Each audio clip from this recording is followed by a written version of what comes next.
Saul Rubinek. Did anybody watch Warehouse 13? Good show, huh? Why they ever took that show off the air, I have no idea. I mean, it was really starting to peak. It filled up. Yeah. It what? They filled up and they couldn't afford Warehouse 14. Well, so. that could be. That could be. Or they couldn't afford Saul, one or the other. But, you should have shot him in the transporter when you had the chance. Exactly. Well, I'll tell you an interesting story. Interesting to me. If it's not to you, I'll be able to tell because your head will be slumped like that. Saul Rubinek played Artie on Warehouse 13. He's a fantastic actor.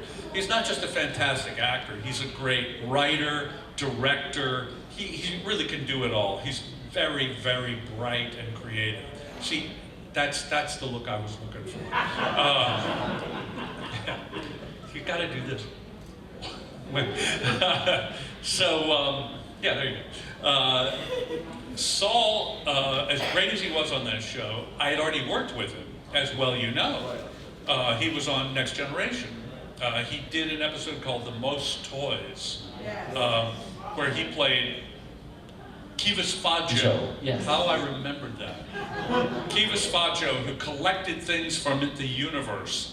And so he wanted one of a kind, and I was a one of a kind. So he kidnapped me, and he was absolutely fantastic in that part. But I'll tell you a story about that.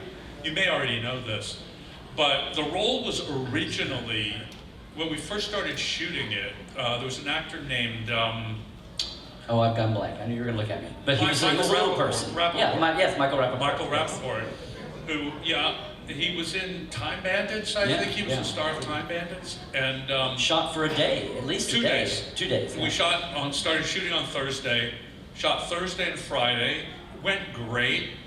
We said, we'll see you on Monday. Over the weekend, he killed himself. Yeah, and I mean, obviously, I was the one working with him, and I thought, well, what did I say? I mean, no, but I think it was a romance gone bad or something. You know, it was really sad because he was a delightful guy, and everybody was stunned. Oh my God, you know, and we were having a good time, and he was just terrific in the part.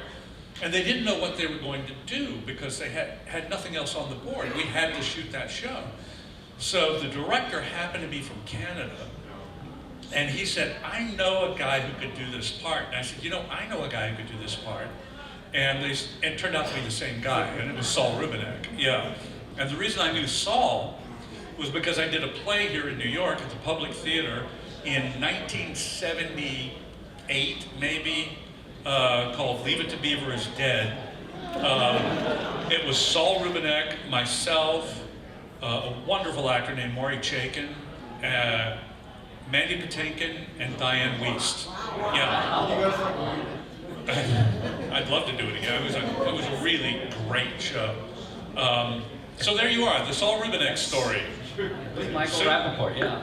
But you know, it's the dynamic of Data being his smallness, but him having the control. Yeah. Would have been interesting, which you didn't have quite as much, but. No, but he was marvelous, and then Saul came in and just knocked it off the park because he's a great actor. Yeah. The quirky was there. Exactly.